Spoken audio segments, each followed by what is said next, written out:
हाय दोस्तों, आज मैं सचिन फिर हाजिर हूँ एक नई वीडियो के साथ, जिसमें आज दिखाऊंगा आपको क्रेटा 2020 और टाटा नेक्सॉन का XZ+ मॉडल। सो इन दोनों की वीडियोस के लिए काफ़ी व्यूवर्स मेरे डिमांड कर रहे थे, सो उनके लिए लेकर आया हूँ दोस्तों। और मेन रीज़न इसके पीछे ये रहा है कि दोनों के प्राइस कहीं ना कहीं लैप्स करते हैं। सो आज मैं टोटली इस वीडियो में बताऊंगा आपको कि क्या कुछ एडिशनल फीचर्स मिलते हैं आपको इसमें टाटा नेक्सॉन XZ+ में, जो क्रेटा में नहीं है, और क्या कुछ प्राइस का डिफरेंस रहता है, और क्या कुछ एडिशनल फीचर है जो क्रेटा में भी है। सो वो सब मैं आपको आज बताता हूँ इस वीडियो में। सबसे पहले स्टार्ट करता हूँ मैं, ये क्रेटा का बेस वेरिएंट है, जैसे कि आपको मेरे चैनल पे देखा ही हो, मेरे पास जो क्रेटा का बेस वेरिएंट है डीजल का वो है, और ये है टाटा नेक्सॉन का XZ+ डीजल वेरिएंट।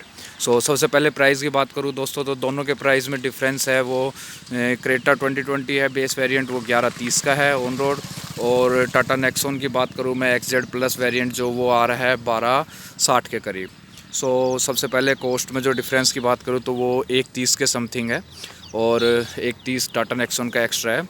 सो उसमें मैं आपको बताता हूँ कि क्या क्या एडिशनल फीचर्स मिले हैं जो टाटा नेक्सॉन में एडिशनल है क्रेटा की बजाय। सबसे पहले बात करूँ तो मैं एक्सटीरियर की, एक्सटीरियर में क्या क्या चेंजेस है। तो लेंथ है जो क्रेटा की ज़्यादा है, और जो विड्थ है वो टाटा नेक्सॉन की ज़्यादा है, और हाइट की बात करूँ तो हाइट भी क्रेटा की ज़्यादा है, नेक्सॉन की थोड़ी सी कम है। बूट स्पेस और लेग स्पेस की बात करूँ तो वो क्रेटा के अंदर ऑब्वियसली ज़्यादा है। और टोटल लुक की बात करूँ तो लुक वाइज आप देख ही सकते हैं दोस्तों, क्रेटा में थोड़ी सी रॉयल लुक आती है, नेक्सॉन में थोड़ी लुक के मामले में पीछे रह जाती है। और बात करूँ तो फ्रंट DRL दोनों में है। फॉग लैम्प क्रेटा के बेस वेरिएंट में मिसिंग है, वो एक एडिशनल फीचर हो गया किसमें, टाटा नेक्सॉन में। उसके अलावा बात करूँ तो मैं ORVM पे इंडिकेटर दोनों में है, बट क्रेटा का जो है वो ऑटो एडजस्टेबल है बट फोल्डेबल नहीं है। वहीं टाटा नेक्सॉन की बात करूं तो ORVM ऑटो फोल्डेबल भी है और एडजस्टेबल भी है। सेकंड जो चेंज की पॉइंट है वो है अलॉय व्हील्स का। जो टाटा नेक्सॉन में है इसमें डायमंड कट अलॉय व्हील है, और जो क्रेटा 2020 में है उसमें अलॉय व्हील नहीं है, सिंपल व्हील कैप दी हुई है।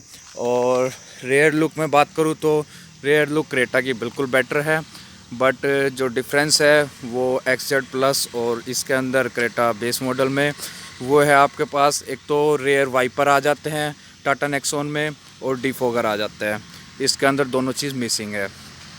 तीसरी मैं चेंज की बात करूँ तो DRL दोनों में कॉमन है, रेयर टेल लैम्प में भी और उसमें भी। बूट स्पेस की बात करूँ तो बूट स्पेस थोड़ा सा नेक्सॉन में कम है, और रेयर पार्किंग कैमरा भी आता है इसमें टाटा नेक्सॉन में, क्योंकि म्यूज़िक सिस्टम भी आ रहा है और एंड्रॉयड ऑटो कार प्ले भी है उसमें, और एक कैमरा भी कंपनी फिटेड आ रहा है।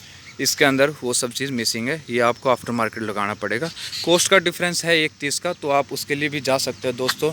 और जो सबसे मेजर डिफरेंस और जो वैल्यू फॉर मनी आप कह सकते हैं, और जो वो है फीचर, वो इसमें कीलेस एंट्री का है दोस्तों। जो टाटा नेक्सॉन में वो कीलेस एंट्री है और पुश बटन स्टार्ट है, जो एक अपने आप में बहुत अच्छा फीचर है।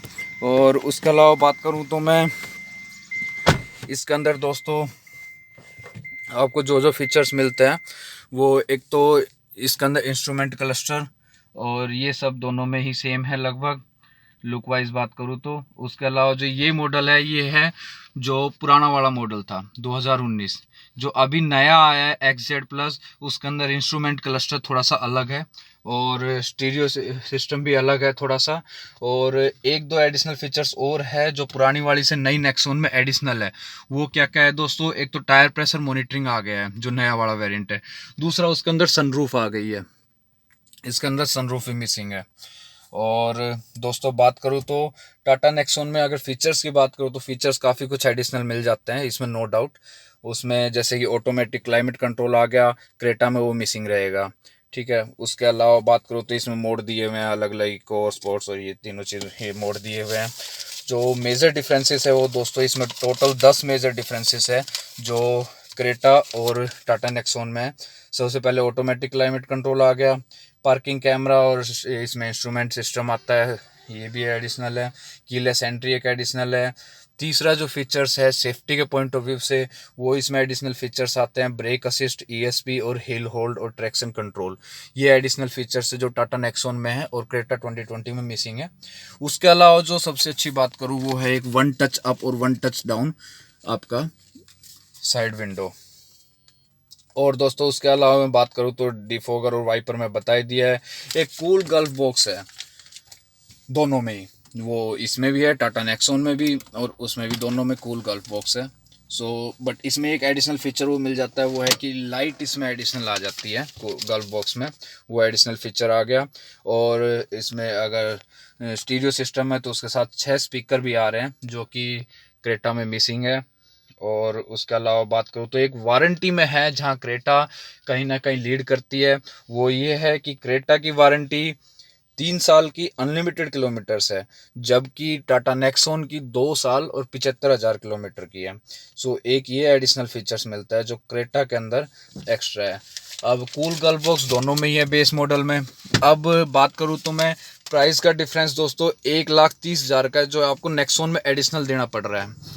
पर फीचर्स में बात करूँ तो सनग्लास होल्डर आपको मिसिंग मिलेगा, वो आप आफ्टर मार्केट लगवा सकते हैं क्रेटा में बिल्कुल। और उसके अलावा स्टीरियो सिस्टम आप लगवा सकते हैं बिल्कुल। उसके अलावा बात करूँ तो ऑटो फोल्डेबल मिरर के लिए रिले और थोड़ा सा लगेगा, उसमें कॉस्टली पड़ेगा, 10,000 के करीब पड़ जाएगा, वो आप एडिशनल लगवा सकते हैं। उसके अलावा बात करूँ तो ऑटोमेटिक क्लाइमेट कंट्रोल नहीं मिलेगा आपको, उसके लिए आपको कॉम्प्रोमाइज़ करना पड़ेगा कहीं ना कहीं। और बात करूँ जो, अगर आप कंफ्यूज हैं कि आपको क्रेटा लेनी चाहिए या टाटा नेक्सॉन लेनी चाहिए, तो दोस्तों मैं सजेस्ट करूंगा कि टाटा नेक्सॉन ना लेके आप क्रेटा के लिए ही जाएं, क्योंकि जो रियल लुक, रॉयल लुक आती है वो आपको क्रेटा में आती है।